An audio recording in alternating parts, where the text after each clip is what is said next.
o filho do presidente Lula teria recebido uma mesada do careca do INSS. Segundo a CPMI, com base em indícios levantados pela Polícia Federal e depoimentos, Fábio Luiz Lula da Silva Lulinha, que tem 50 anos, teria mantido proximidade e até sociedade com Antônio Carlos Camilo Antunes, o careca do INSS. Estão falando em sociedade. Preso desde 12 de setembro deste ano. O careca está preso. E eu abro aqui um parênteses. O portal Metrópolis está publicando que ele, o careca, que está preso agora na Papuda, mudou de advogado. E é uma advogada. E o portal Poder 360 vai além. Diz que a advogada que ele contratou é a namorada de Zé Disseu. Zé Disseu do PT. Do careca do INSS. Que estão dizendo que ele dava mesada para Lulinha. A testemunha, que prestou mais de 70 horas de depoimento à Polícia Federal, afirma que Lulinha teria recebido cerca de 25 milhões de reais. A CPMI ainda não sabe em qual moeda. Além de pagamentos mensais de 300 mil reais que estão sendo tratados como mesada. Presta atenção, porque é o seguinte, por que não sabe qual é a moeda? É o seguinte, a informação, Lulinha se debandou para a Espanha. Mas o dinheiro estava saindo, segundo o portal Metrópolis, pela empresa de cannabis via Portugal. Então pode ser euro. Portugal é Europa, é euro, por isso que não sabe a moeda. Jornalista do portal Poder 360, Pedro Linguite, foi ele que fez a primeira denúncia desse caso. Que deu o furo, veja comigo. De que Fábio Luiz Lula da Silva, de 50 anos, o filho mais velho do presidente Luiz Inácio Lula da Silva, do PT, com sua ex-mulher Marisa Letícia, manteve relação de proximidade e até uma sociedade empresarial com Antônio Carlos Camilo Antunes, conhecido também como o careca do INSS, que está preso desde 12 de setembro de 2025. Em um depoimento relevante sobre as fraudes na Previdência, uma pessoa afirmou que Lulinha, como o filho do presidente é chamado, foi recebedor de valores do careca do INSS, uma cifra aproximadamente de 25 milhões. A CPMI ainda não sabe qual é a moeda e pagamentos mensais de cerca de 300 mil reais, que é tratado como mesada, sem especificar o período. Todos esses dados foram antecipados pelo Drive, a newsletter exclusiva para assinantes corporativos do Poder 360. Essas informações eram até agora desconhecidas com esse nível de detalhe e foram fornecidas por Edson Claro, ex-funcionário do careca do INSS, que se diz ameaçado pelo ex-patrão. Esse Edson Claro, ele tá com muito medo. E ele só delatou porque ele tem medo. Ele não fez nem acordo. O Edson Claro. Esse Edson Claro, a CPMI tentou ouvi-lo. O PT blindou. Disse que não ouvia. Mas aí o seguinte, o depoimento da Polícia Federal, o presidente da CPMI pegou e puxou. E aí agora tá revelado. Tá revelado. Tá? O relator, que é o deputado Alfredo Gaspar, e o presidente da comissão, senador Carlos Viana, se reuniram com esse Edson. Esse Edson, que é o ex-funcionário do careca, o Camilo, o careca do INSS. O encontro aconteceu depois que a CPMI rejeitou o pedido para ouvir o Edson. A CPMI rejeitou o pedido, o PT blindou, porque uma coisa é lá o depoimento da Polícia Federal. Eu tô dizendo aqui, você não ia saber disso, você que está assistindo esse programa. Se não fosse a CPMI, porque a Polícia Federal é obrigada a fornecer as informações, eu duvido que esse assunto viria à tona. O filho do presidente, 25 milhões, uma empresa de cannabis via Portugal. E digo mais a você, esse cidadão, o Edson, ele diz que o careca, quando ele queria cair fora do assunto, o careca ameaçou ele, dizendo que ia meter uma bala na cabeça dele. Vou mostrar isso pra você. Espera, vou mostrar pra você. Olha só. O Edson disse que foi ameaçado pelo careca. Disse para o relator e o presidente que o filho do presidente Lula teria recebido uma mesada de 300 mil reais do empresário. O careca está preso. Gaspar disse, tem indícios de que Fábio, o careca, e a ex-publicitária do PT, que já foi citada, a Daniela Fonteles, viajaram juntos para Lisboa em 8 de novembro de 2024. O presidente da CPI diz que o seguinte, o grupo é uma quadrilha Uma quadrilha. Veja só. Não existe isso, pô. O filho do presidente com um careca do INSS num jato.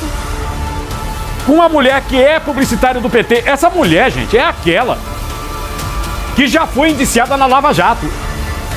E que ela delatou o dinheiro que recebeu do PT na Lava Jato, dinheiro desviado da Petrobras, e saiu da cadeia. Ela delatou, essa publicitária. Aí, de novo, outra vez, a mesma história. A mesma história, não tem jeito não. Aí, ó, tudo no avião, no jato, com o careca. 25 milhões, mesada de 300 mil. A deputada federal Bia Kicis diz que há indícios apresentados na CPMI do INSS de que Lulinha e o careca fizeram essas viagens juntos. Vê comigo.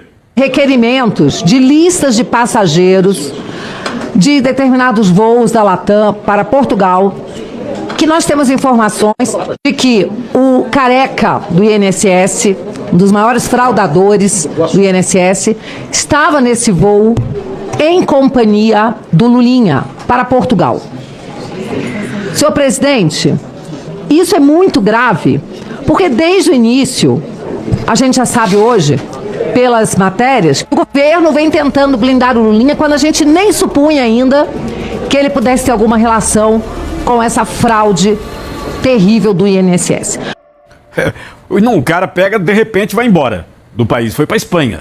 A jornalista do Metrópolis, Andresa Matais, diz que o empresário Fábio Luiz da Silva Lulinha teria saído do país porque já tinha em mente, é o que ela está dizendo, a apuração da jornalista, já tinha em mente a questão da CPMI, que ia vazar, que ele recebeu esse dinheiro. Vê. A gente já contou aqui na minha coluna, para quem acompanha sabe, que o Lulinha escapuliu do Brasil. Foi para Madrid e disse que só voltava depois do governo do pai. Naquela época a gente já tinha informação de que, na verdade, ele estava saindo do país para se blindar de uma eventual investigação da CPI do INSS. A CPI agora está muito próxima desse assunto. Hoje vão voltar o requerimento e aí é que eu peço atenção para quem acompanha a política. Se o Centrão blindar o filho do Lula, tem cara de acordão aí pelo ar. Exatamente. Presta atenção. Tem muita gente que fala que é direita, entendeu? Mas não se endireita. Tem gente que fala que é da esquerda, mas se une com uma coisa que não é bem esquerda. Então esse país está muito doido. O deputado federal Evaí Vieira de Mello pediu ao Supremo que analise uma possível cooperação internacional e até a extradição de Fábio Luiz da Silva Lulinha. A extradição, segundo o deputado, Lulinha está morando em Madrid desde que esse caso ganhou notoriedade, o que aumenta a preocupação sobre o andamento das investigações. O deputado diz não haver culpa definitiva, mas que os indícios justificam medidas mais duras. Um pedido semelhante já foi enviado também à Polícia Federal. Eu vou mostrar tudo aqui no programa, não vou esconder nada de vocês vão ver. Aqui vocês vão ver. Tá? Os governistas rejeitaram a convocação de Lulinha na CPMI do INSS. Você vai ver que é essa história, inclusive aí, da Matais, a colunista do portal Metrópolis, ele falou, vamos ver como é que vai ficar. Por quê? O PT, sozinho, não conseguiria rejeitar, não. Deu uma surra na oposição. Rejeitou Lulinha. Porque se ele fosse convocado, ou ele seria ouvido, né, pela internet, a não ser que conseguisse habeas corpus, mas teria que pelo menos aparecer. Pelo menos aparecer. Então tá muito esquisito isso aqui. É interessante, né? Um negócio desse era pra estar um escândalo desgraçado, né? A gente vê alguns portais de notícia ainda que falam. Porque não é a primeira vez que esse filho do presidente entra num escândalo. Já teve outros. Aí eu fico pensando, meu Deus do céu. O que tem de gente com rabo preso nesse país dá até vergonha. O que tem de gente com rabo preso nesse país dá vergonha. No chat do YouTube eu estou perguntando, Lulinha está na Espanha. Na CPMI há desconfiança de que ele se mudou porque sabia que a bomba ia estourar.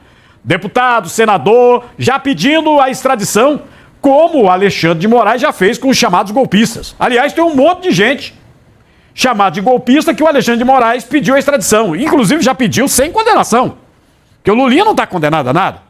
O que é que você acha? Pelo que você já ouviu aí, e vai ouvir mais. O caso do Lulinha é caso já de prisão e extradição? Caso de prisão e extradição, sim ou não? Se fosse um filho de Bolsonaro recebendo 300 mil reais por mês de mesada de um esquema que roubou aposentados e pensionistas, o Brasil já tinha acabado em 48 horas. Verdade. Já tinha tido, por exemplo, se fosse um Flávio Bolsonaro, Eduardo Bolsonaro, Renan, se fosse o Carlos Bolsonaro, se fosse a Michelle Bolsonaro, ou alguém muito ligado a Bolsonaro, já tinha tido, assim, uma reviravolta nesse país tão grande. Primeiro, a imprensa já estava 24 horas por dia batendo nisso, né? Acabou o mundo, 300 mil de mesada, do esquema do careca do INSS. A segunda questão, já tinham dado a Bolsonaro 24 horas para ele explicar porque o filho estava recebendo a mesada de 300 mil reais. Já ou não já? Já tinha tido isso. Terceira questão, já tinham tido hoje, sexta-feira, uma ordem de mandado de busca e apreensão na casa da família de Bolsonaro, na casa do filho de Bolsonaro. E o pior, se fosse, no caso de um filho de Bolsonaro, tivesse fora do país, já tinha sido, né, decretado aí que ele estava fugitivo. Mas o filho de Lula está na Europa, apesar da mesada, ninguém disse ainda que ele está foragido, que fugiu. Olha como esse país, ele normalizou o absurdo. E a cada dia fica mais claro, fica em conteste, né? Toda a hipocrisia que se criou quando o tema era Bolsonaro e agora quando o tema é Lula. A inversão de valores. Então, não é o crime, Brasil, é quem pratica o crime. Dependendo de quem pratica o crime, aí o sistema age de um jeito e para outros agem de outro jeito. Contra Bolsonaro, todo mundo sabia como era que as coisas aconteciam, né? O mundo se acabava. Mesmo que não tivesse fundo de verdade, mas tudo caminhava para colocar Bolsonaro no verdadeiro furacão. Humilhado, ele foi humilhado durante 4 anos, foi massacrado, a família investigada em todos os aspectos, né? Até uma baleia foi motivo de processar Bolsonaro porque ele andou de jet ski perto de uma baleia, né? Mas como é o filho de Lula, aí não tem nada. E agora, a namorada de Zé Disseu é advogada do careca do INSS para completar toda essa farofa de esculhambação que o país está vivenciando. 2 pesos e 2 medidas. Esse é o Brasil governado pelo PT. Salve-se quem puder. Você acha que no Brasil essas autoridades têm vergonha na cara? Não, tô perguntando. Não, ninguém se ofenda. Você acha que no Brasil essas autoridades têm vergonha na cara?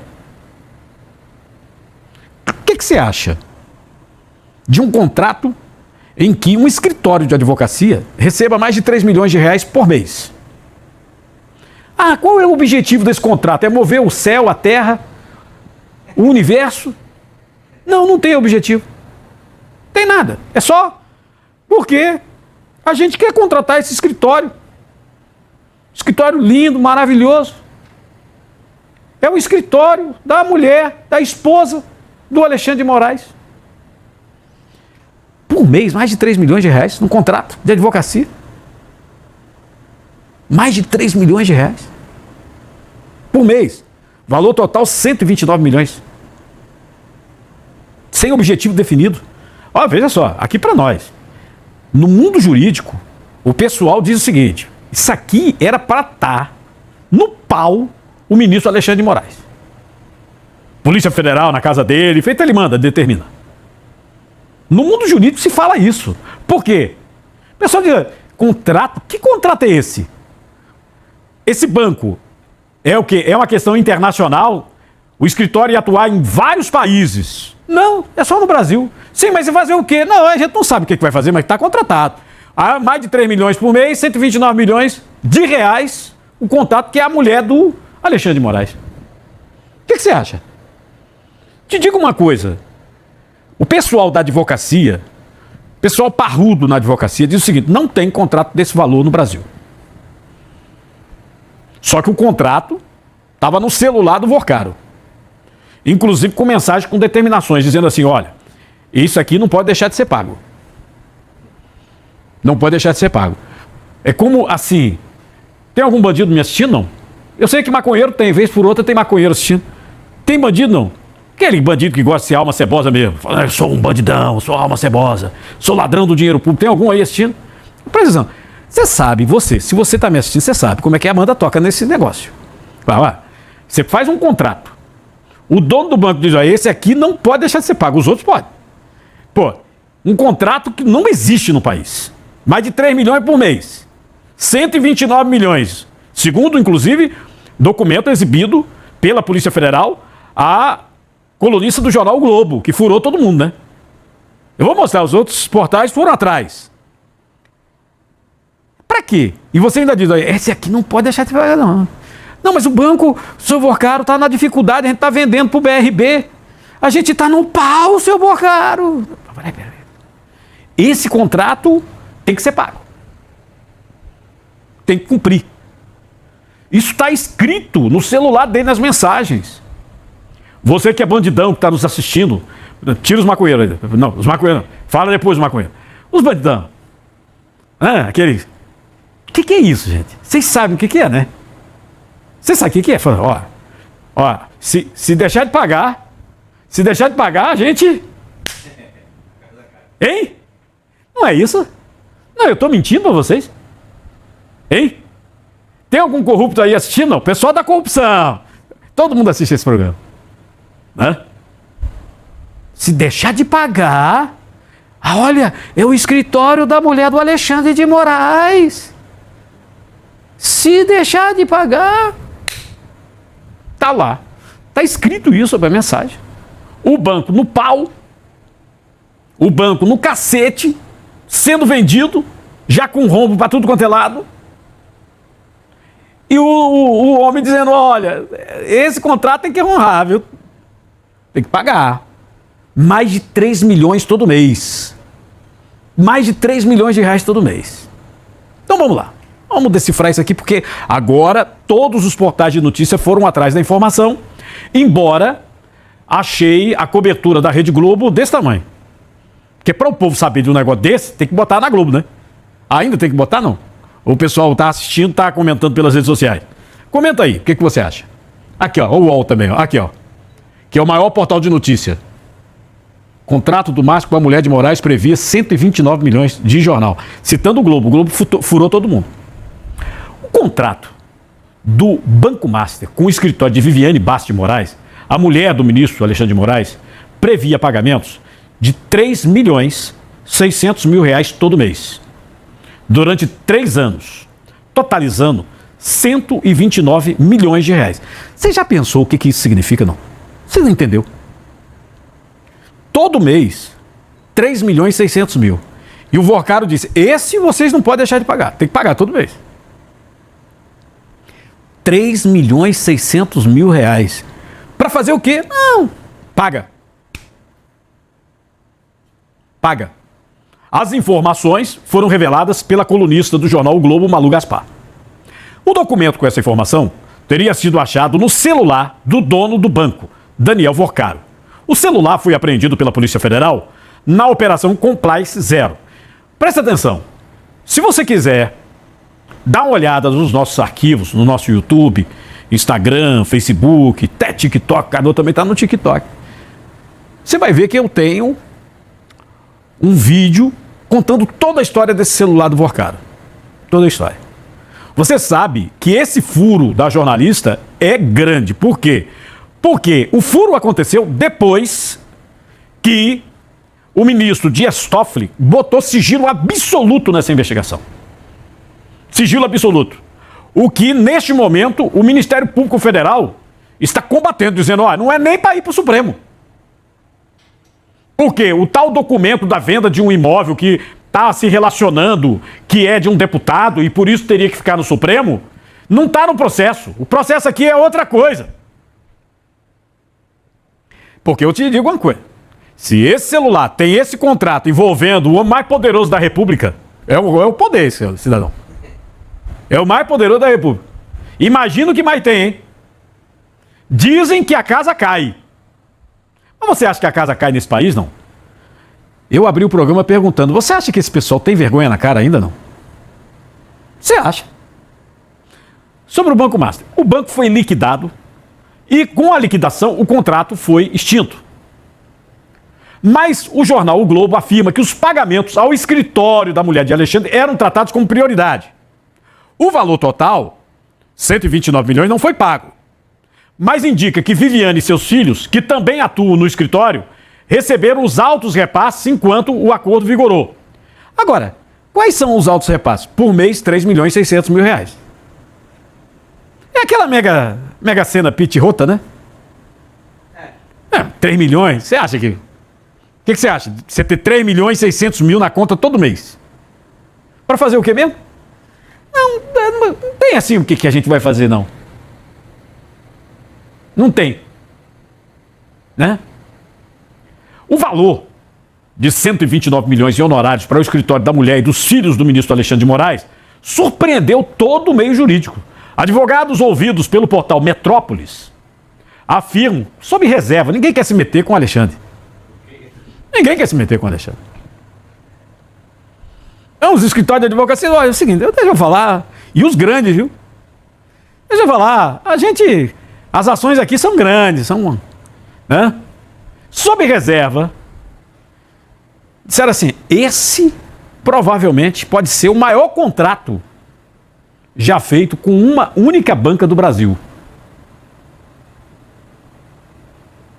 Inclusive o seguinte, naquela série, o mecanismo que contou a história da Lava Jato, fala-se em Márcio Tomás Bastos. Um outro nome, botaram um nome fictício e tal. Ele foi ministro da Justiça de Lula. Ministro da Justiça de Lula. Mandava no Supremo. É o que dizem. E é o que fala a série. Nos bastidores, os advogados dizem que só Márcio Tomás Bastos teria recebido algo próximo. Não foi dolarizando, não foi, inclusive, esse valor todo. Inclusive, o Márcio Tomás Bastos, né, ele era a esperança naquela época de tirar Lula da cadeia. Era a esperança. Viviane Bassi, a esposa do ministro Alexandre de Moraes, é formada em Publicidade, Marketing e Direito. Atua no escritório junto com os filhos Juliana Bassi e Alexandre Bassi de Moraes, conta o portal Metrópolis. Segundo o advogado constitucionalista André Marsiglia, a revelação de que a esposa do ministro Alexandre de Moraes tinha um contrato de 129 milhões com o Banco Master jogou luz sobre um ponto sensível da crise institucional brasileira: os possíveis conflitos de interesse no Poder Judiciário. Velho.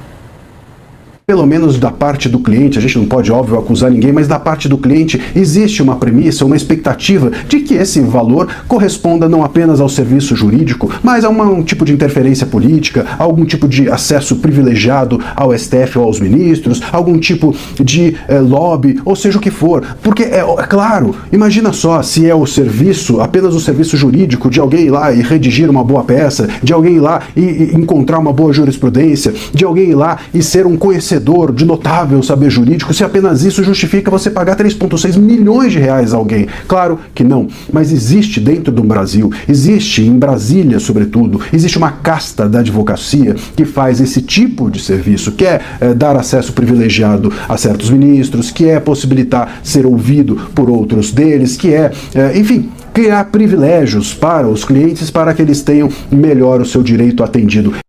Não, e interessante, tem gente aqui colocando que dividido 3.600.000 por 11, já botando quanto que dá. Estamos fazendo a conta por 11, é? Por que será 11, hein? Meu Deus. Já o jurista Walter Mairovitch, que é da Globo, do portal UOL, criticou a atuação dos familiares de ministros do STF. Segundo ele, as togas do Supremo não podem ser sujas. Inclusive, ele citou a expressão, ei Fachin, nobre presidente do Supremo Tribunal Federal. O Mairovitch disse que, olha, o Supremo Tribunal Federal, que Vossa Excelência é o presidente, é um pau de galinheiro. Vê.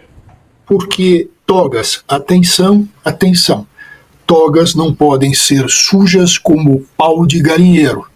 E nós estamos caminhando para isso. E está aí o Toffoli a nos dar exemplos. E está aí o Gilmar Palusa, um outro exemplo.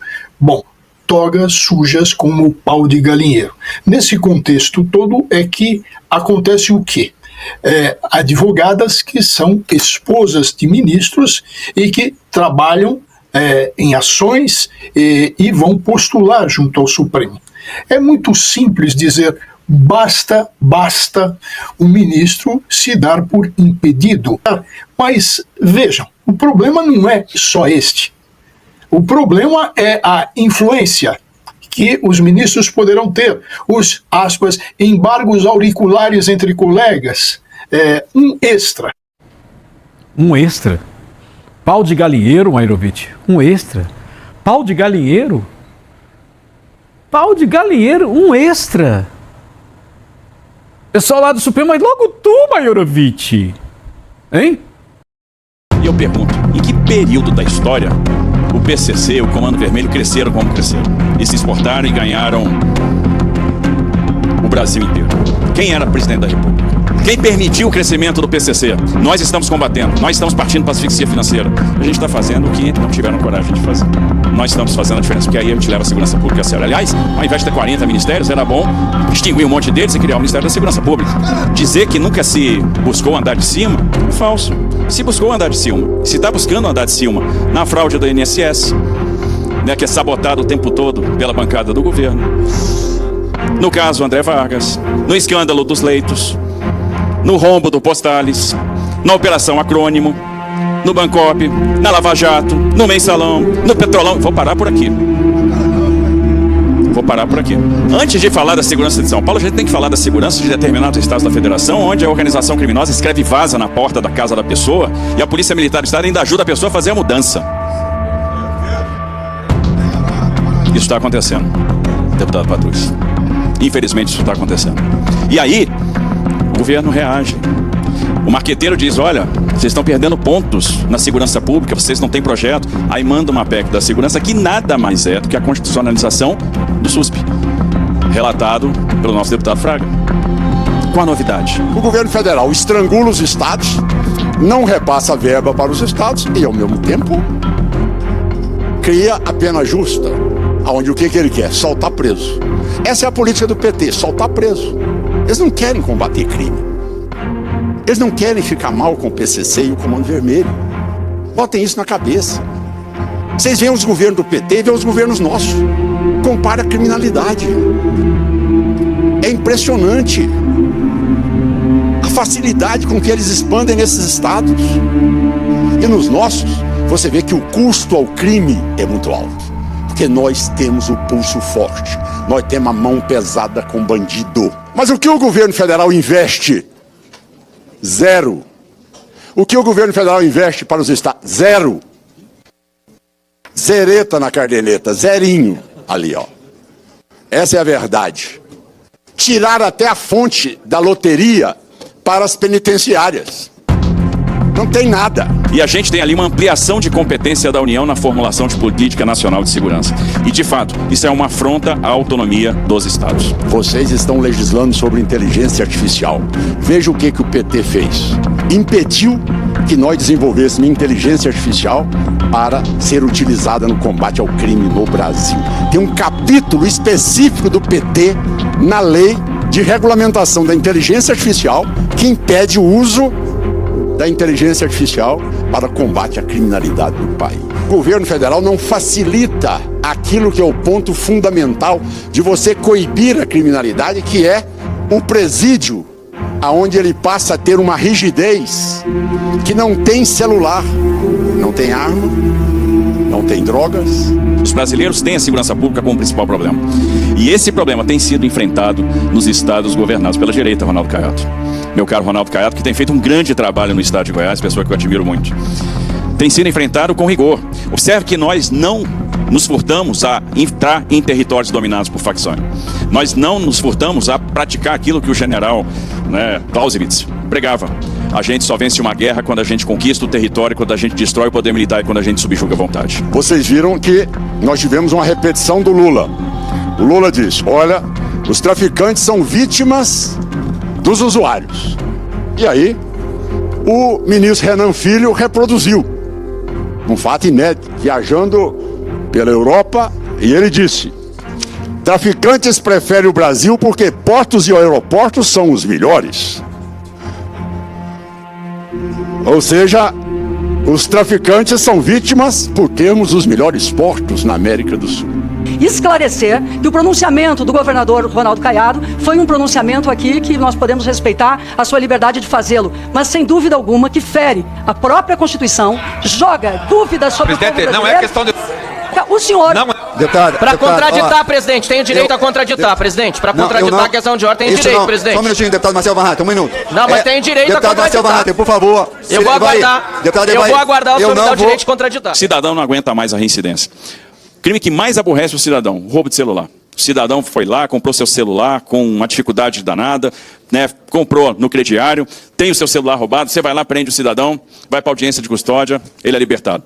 Aí ele rouba o celular a segunda vez, você leva para audiência de custódia e aquele criminoso é posto em liberdade. Você prende ele pela 30ª vez, ele vai para audiência de custódia, ele é libertado. Então está na hora de acabar com isso, porque fica aquela sensação de deboche, né, de que o crime compensa. O cidadão não se sente amparado. A gente não pode prender o mesmo criminoso 30, 35, 40 vezes. A gente não pode ter audiência de custódia libertando criminosos para determinados tipos de crime. Recentemente, nós prendemos sequestradores. Nós tivemos um sequestro, né, um sequestro de um casal de idosos. 2 sequestradores foram usar o cartão de crédito da vítima. Esses sequestradores, a polícia conseguiu detectar onde esses sequestradores estavam, prendeu os 2 primeiros que estavam usando o cartão, foram ao cativeiro, prenderam os outros 2 e libertaram o casal de idosos. Foram para a audiência de custódia. Os 4 criminosos, os 4 sequestradores foram libertados na audiência de custódia. E isso o cidadão não entende. E as penitenciárias federais, que são 5 ou 6, 5, elas tomam conta de 40% do orçamento do fundo penitenciário no Brasil. 5 penitenciárias. E nós ficamos ali, governadores. Eu, por exemplo, agora, só na construção de penitenciárias modulares, eu investi mais de 340 milhões de reais em construção de penitenciárias modulares. Ah, mas o Ministério da Justiça não aceita a modular. Não, tem que ser a convencional. E se tiver dinheiro do governo federal, você não pode fazer a muralha. Tem que ser aquela tela, onde o bandido convivendo com as pessoas de fora e as pessoas de fora vendo os bandidos do lado de dentro. E aí está lá o estado do Rio Grande do Norte, onde os bandidos tranquilamente fugiram das penitenciárias de lá. Então, vocês veem que o governo federal não facilita aquilo que é o ponto fundamental de você coibir a criminalidade, que é o presídio, aonde ele passa a ter uma rigidez que não tem celular, não tem arma, não tem drogas. Ah, mas Goiás era o estado que tinha as cidades mais violentas do país. O problema é que eu não poderia era projetar aqui umas imagens para vocês verem o que era o entorno de Brasília. A cidade mais violenta do Brasil é Valparaíso. Ali. Era comandado pelo Comando Vermelho e a região norte pelo PCC. Então, essa é a realidade. Quando você coloca uma penitenciária, e alguns colegas meus tiveram a oportunidade de visitá-lo. Ali, você não vê nem aquele mau cheiro de presídio. Todo o presídio organizado, tudo em ordem, tá certo? E aqueles que querem se recuperar, tem as oficinas mecânicas, oficinas de marcenaria, oficina de corte e costura, oficina de construção civil, para aqueles que querem. Mas nas nossas penitenciárias em Goiás, onde nós tratamos ali o faccionado grave, ele não tem visita íntima e nem tem direito a ter sigilo na hora da audiência com o advogado. E tem mais. E tem monitoramento ambiental. É pleno. Agora, o governo federal, o que ele quer? Não, agora é crime, não pode monitorar essas pessoas. Quem está com a tornozeleira eletrônica, o meu policial penal não pode pedir e nem transferir o dado para a polícia militar, nem para a polícia civil. Porque tem uma resolução do CNJ que bloqueia isso também. Ah, você vai mudar o faccionado de presídio. Ah, tem que encaminhar antes à justiça. Não, quem é o governador somos nós. Essa prerrogativa é minha, não é o CNJ que vai dizer o que eu tenho que fazer. Não é a DPF, essa DPF número 347, é que vai dizer que eu não posso prender as pessoas porque, olha, o governo federal estrangula os estados, não repassa verba para os estados e, ao mesmo tempo, cria a pena justa, onde o que ele quer? Soltar preso. Essa é a política do PT, soltar preso. Eles não querem combater crime. Eles não querem ficar mal com o PCC e o Comando Vermelho. Botem isso na cabeça. Vocês veem os governos do PT e veem os governos nossos. Compare a criminalidade. É impressionante a facilidade com que eles expandem nesses estados. E nos nossos, você vê que o custo ao crime é muito alto. Porque nós temos o pulso forte. Nós temos a mão pesada com bandido. Bandido não se cria no estado de Goiás. Esse é o ritmo maior. Hoje, as minhas tropas de segurança estavam confrontando em Santa Catarina com um dos mais, vamos dizer, temidos bandidos de assalto a banco e sequestro de novo cangaço no país. É isso que mostra a eficiência de uma polícia. Com mais de 1000 homens na inteligência. E o governo federal não prioriza isso. Peço silêncio, peço silêncio. Vou lhe dar a palavra. Obrigado. Peço silêncio. O governador já está concluindo. Peço silêncio. Darei a palavra a todos os deputados. Obrigado, meu amigo. Muito Presidente, obrigado. pela ordem. Comício do Caiado, não posição de governador. Obrigado. Presidente, pela ordem. O governador já vai concluir. Eu passaria a palavra para o secretário. Vocês estão legislando sobre inteligência artificial. Veja o que o PT fez.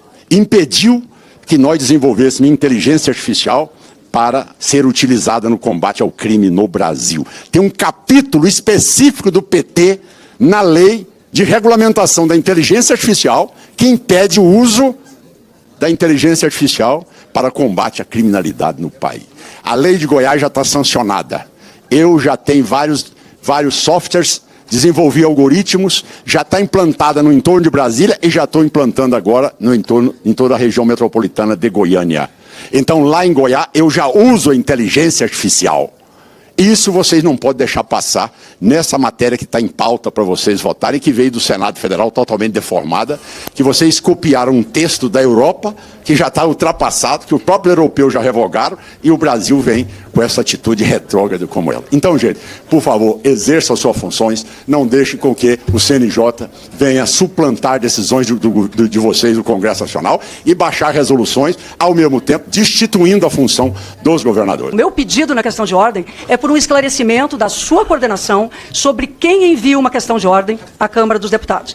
Uma questão de ordem numa PEC. Desculpe, senhores e senhoras. Quando muitos falam, atrapalham também. Senhores presidentes, senhor presidente, a minha questão de ordem é para repor aqui nesse debate que a iniciativa da PEC da Segurança Pública, que trata do Sistema Único de Segurança Pública e que inclui a União no esforço dos estados contra a criminalidade, é uma iniciativa institucional da Presidência da República. Os brasileiros têm a segurança pública como principal problema. E esse problema tem sido enfrentado nos estados governados pela direita, Ronaldo Caiado. Meu caro Ronaldo Caiado, que tem feito um grande trabalho no estado de Goiás, pessoa que eu admiro muito. Tem sido enfrentado com rigor. Observe que nós não nos furtamos a entrar em territórios dominados por facções. Nós não nos furtamos a praticar aquilo que o general Clausewitz pregava.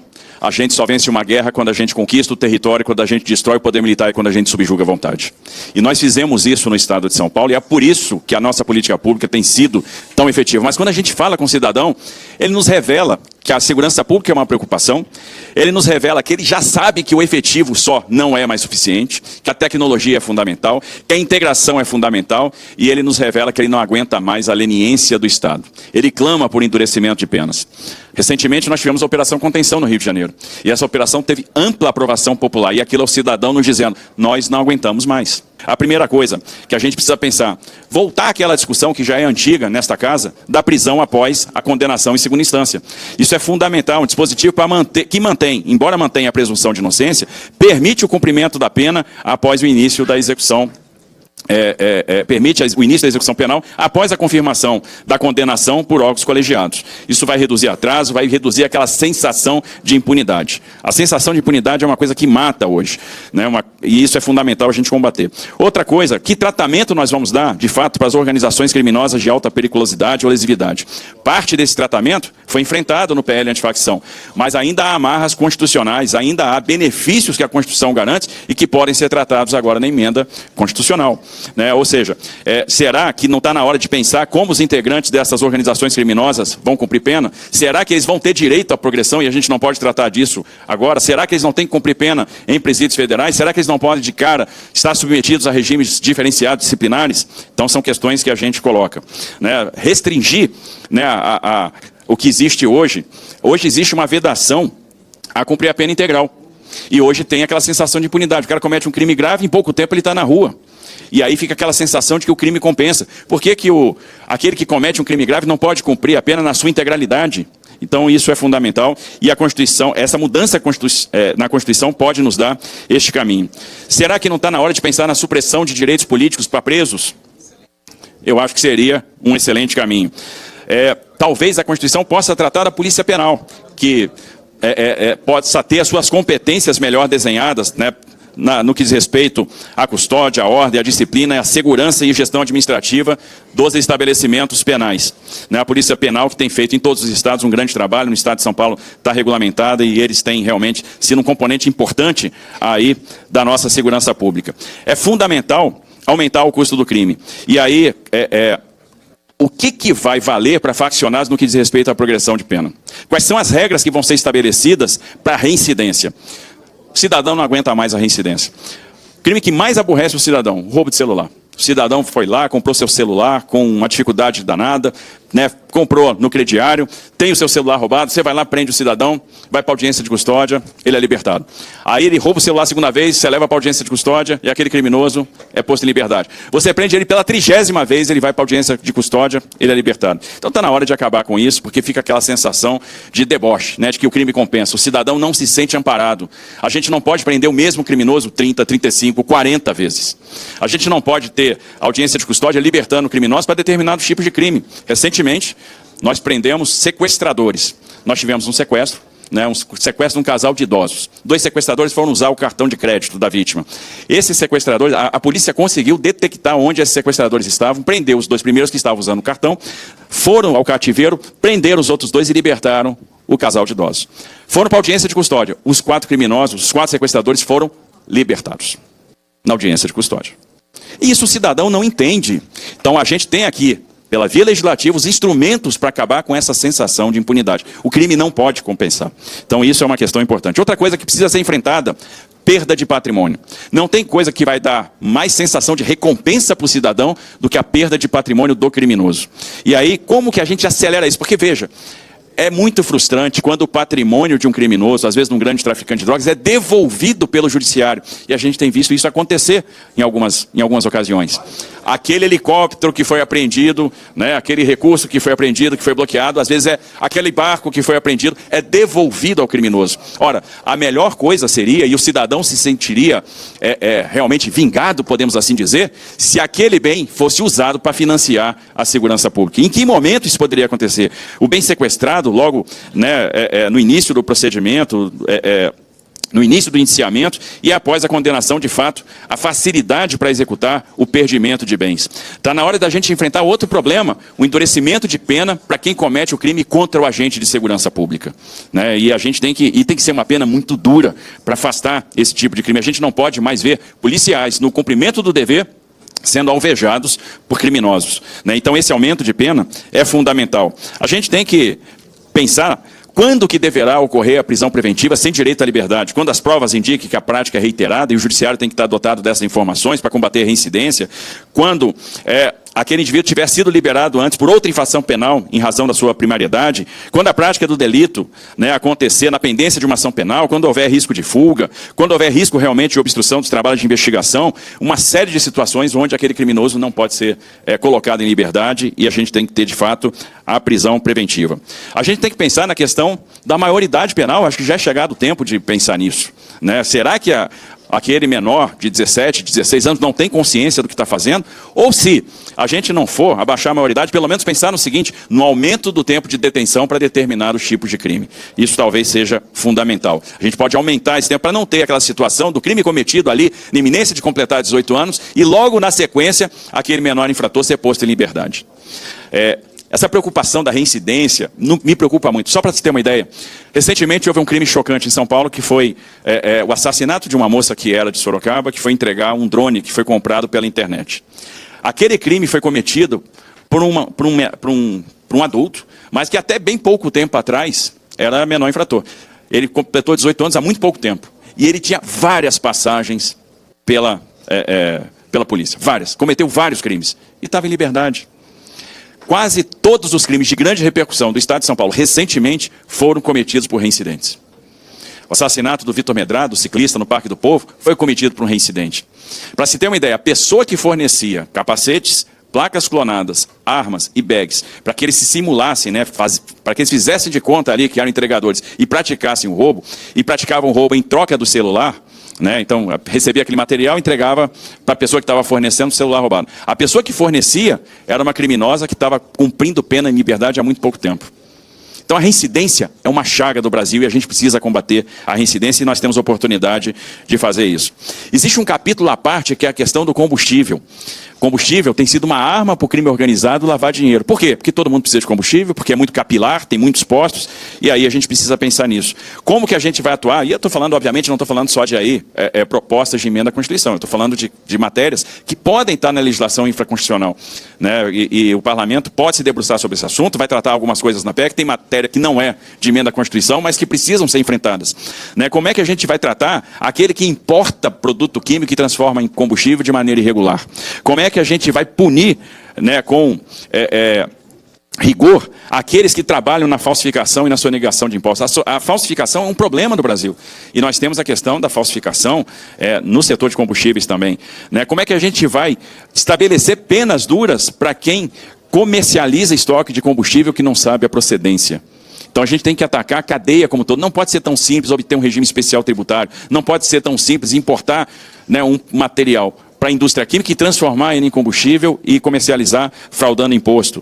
Né? A lei do devedor quanto mais está aqui na Câmara dos Deputados, fundamental para a gente combater esse tipo de crime. Enfim, tem um caminho enorme para ser percorrido para que a gente possa aumentar o custo do crime, para a gente entregar para o cidadão aquilo que ele já percebeu.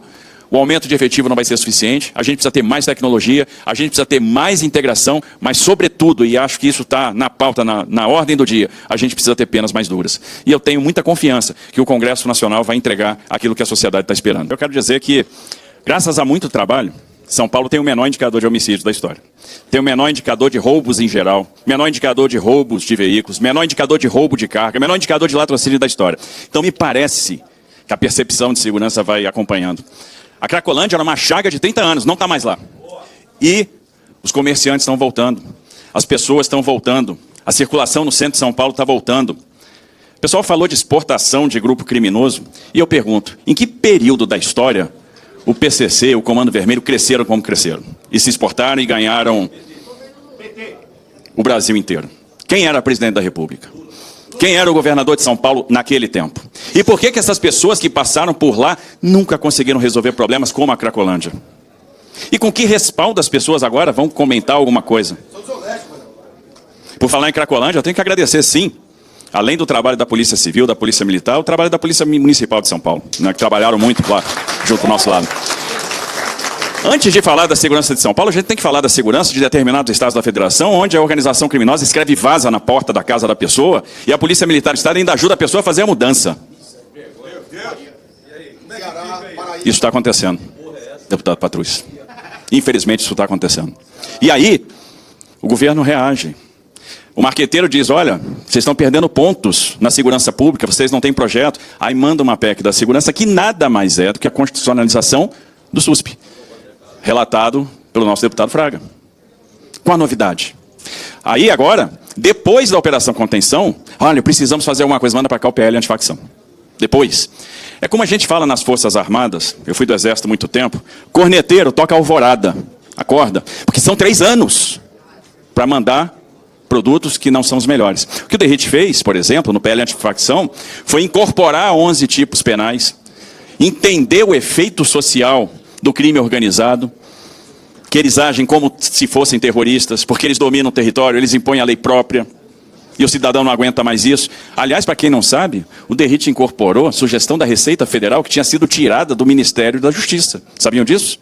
E o DERIT incorporou aquilo que foi pedido pelo Colégio de Procuradores-Gerais de Justiça, ele incorporou aquilo que foi pedido pelo próprio Ministério Público.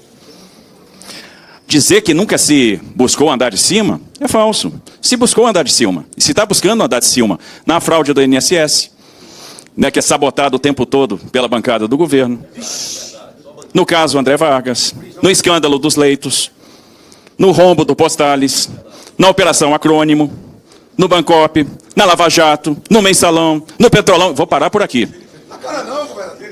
Vou parar por aqui. Porque tem muito escândalo aqui para a gente comentar. Para quem acompanhou de perto a Operação Carbono Oculto e a Operação Poço de Lobato, viu que elas começaram no estado de São Paulo. Quem entrou com as ações de bloqueio de bens foi a Procuradoria-Geral do Estado, 7,6 bi na Operação Carbono Oculto e 8,9 bi na Poço de Lobato. E aí as pessoas vêm falar bobagem, porque não conhecem o assunto. Como falam bobagem sobre valorização da Força Policial de São Paulo. Em 4 anos, de 22 até 25, 45% para a Polícia Civil e para a Polícia Militar na média, 54% para a Polícia Penal na média. O impacto de mais de 6 bilhões de acréscimo na despesa de pessoal da Secretaria de Segurança Pública.